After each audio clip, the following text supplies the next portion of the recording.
I'm shocked to have that question, Scooby. Thank you for asking it. I'm sure it's on a lot of people's minds. And I hope everyone listens closely because this is the only comment I'm going to make with regard to that at the moment. I've been very clear that I'm not going to sign a bill that preserves a corrupt system where insurance companies are allowed to unfairly discriminate in setting rates. I am only interested in signing a bill that is reasonable and fair and actually provides strong consumer protections and immediate financial relief.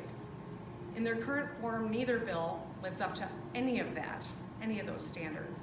The bill that passed last night preserves a system that allows discrimination in rate setting based on non-driving factors. Also, there is no guarantee that rates will actually roll back for everyone. It lacks any consumer protection whatsoever. Now, the ball is still in the legislature's court. They can either negotiate in good faith and send me a good bill that actually protects consumers, while we also continue to negotiate a budget that fixes the damn roads, or they can send one of the current bills to me that fails to protect Michigan drivers, and we can start all over again. And I'll ask your follow-up question for you because I know it's coming. You're going to ask me, does that mean you're going to veto? And I'm going to say this.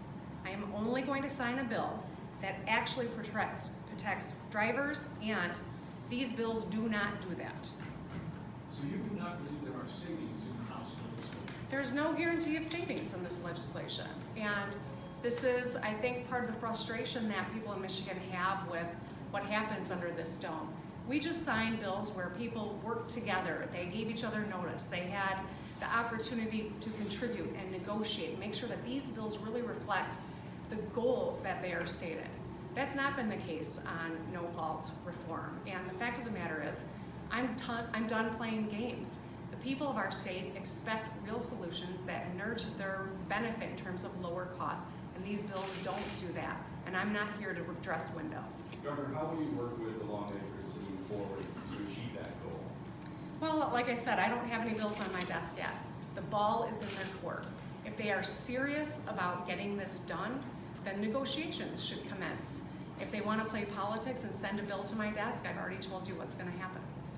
Governor, what's wrong with allowing DIFs to promulgate rules on non-driving factors? You yourself have directed DIFs to study the use of those non-driving factors.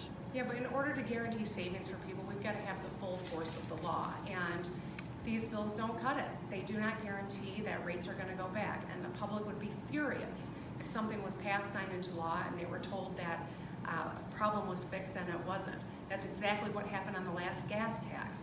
They were told the roads were fixed and everyone knew darn well that they weren't.